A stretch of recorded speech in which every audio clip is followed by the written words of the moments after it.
feel something you can't see, but you know it's meant to be, you're going to realize that this is bigger than me. The lyric from Big Sean's hit song, Bigger Than Me. Some of you may know this song, others probably not. It details Big Sean's path to the big stage of music and the impact he's had on people around him. No, I'm not going to stand up here and draw a parallel between my life on the soccer field and Big Sean's life. The message of the song Sevens and the perspective it encourages people to take is both imperative and universal in its application. See, this was a song I would listen to before every single game. The last words I would hear before Wags went to the locker room for a pregame talk. Whether it's the only song I queued up on my phone that day or the 50th, I made a point to have it be the last song I would listen to, so the lyrics rang through my head all the way from the locker room to Tyler's. But this wasn't always the case. Let's dial it back 4 years now. My freshman year, as many of the guys in this room can tell you, coming to F&M, college soccer in general, is a little apprehensive. Excited but anxious. Through preseason, the first half of the year, I was focused on calming these nerves and making a name for myself. But I soon realized it was a process that was going to take a lot longer than expected. And at the time, I had not developed the patience nor the awareness to realize the bigger picture. I wasn't humble enough to, quote, know my role, as a kid said today. I was focused on me, and as a result, I was getting frustrated with the lack of playtime that was coming my way. It's a natural feeling to be frustrated. It's all about the reaction and what you do with that frustration. My freshman year, watching Conor McGregor fights in the locker room before the game or listening to loud house music, things that allowed me to focus on me. Back then, there were no thoughts about the process or people around me, but the idea that maybe I'm not getting time simply because I'm backing up the defensive national player of the year.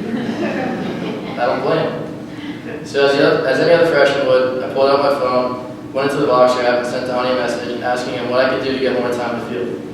He didn't respond. The next day after training, he pulled me aside and we had a chat. But that's besides the fact. At the time, the team dynamic was struggling. As Max alluded to earlier, younger guys like me, we didn't realize that there was a bigger picture. We were being selfish. And so within that same week, Wags called for a team meeting in my Hall of Fame suite and passed out these bracelets that read, I am second. I'm sure all the guys in this room have those on now, hopefully all of them do. At first, I was a bit skeptical. I thought, second? Why the hell not first? I soon realized that the faith-based message was simple and vital to being successful. Understand the larger picture. Put other things or people before yourself and know that this is all bigger than men. I was on board. The next time I was in the locker room before a game, it wasn't spent watching the thrill in Manila or listening to a motivational speech, but rather reading the bracelet that I now wore on my left wrist back to myself and listening to Big Sean's chart topper, Bigger Than Me. Freshman year, that was initially plagued with a horrific 13-minute spell at sophomore, where I got skinned by a winger and my fellow classmate Chris stranded in goal as I watched the ball fly into the top corner of my college soccer team. Ended with me sliding into a freezing corner flag, Paul McWhorter, Wyatt Fabian on a rainy night inside in the Elite Eight. From being pissed about not playing, questioning whether or not I was going to transfer, to just being genuinely happy to be a part of F&M men's soccer. It's all about perspective. It's all about knowing that this is bigger than you. 17 appearances out of a possible 83, I think. My math is correct. No goals, no assists, no starts, and no major injuries like the other guys in my class as an excuse. So what the hell am I doing up here? Why are you going to listen to me? And no, I'm not asking for a pity party, but rather I want to show you that I'm a testament to the guys before me, the guys in this room now, and everything in between. Why not transfer? Why not hang up the boots? Why keep working my balls off day in and day out? When I sat down to write this speech and look back at my career, these are the questions that struck me. And the answer lies within the song I listened to before every single game. It's bigger than me. A lot of my first couple of years here was fueled by a desire to be a contributing F&M men's soccer player. A fear of being potentially cut, and knowing that nothing comes easy. I mentioned earlier the concept of, quote, knowing your role.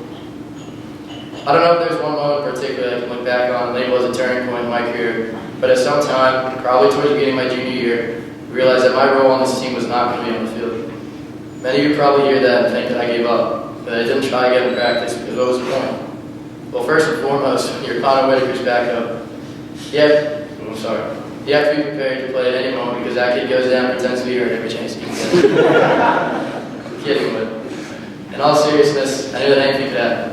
I had to be ready to play, I had to stay fit, I had to stay focused. But there's more. I undertook a leadership role in this team that went beyond just wearing the armband. Guys see me cheering around during a film session, not getting to every line during 15s or sprint endurance. not being locked in on the bench and cheering on our brothers, not training on Sundays during the season, why shouldn't they just do the same? Why shouldn't they just slack off? My point is, you never know who's watching. So on a Sunday night, middle of October, this past season, after a full week with 2 games in the dark, after a full week with 2 games in the dark, I see Seifu and Kane running laps around the track.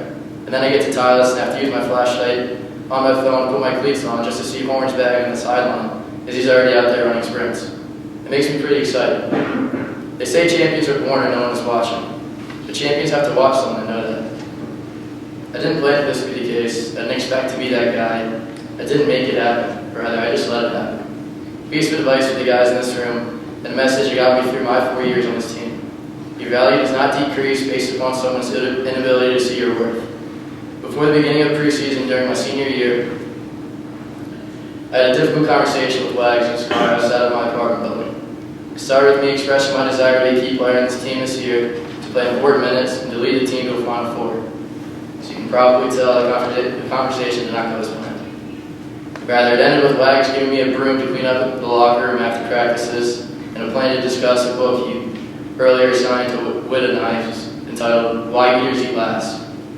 The moral of the story: learn your role, excel in your role, strive for greatness, and put yourself second. So again, I asked myself the question, why did I keep playing? It's because of you.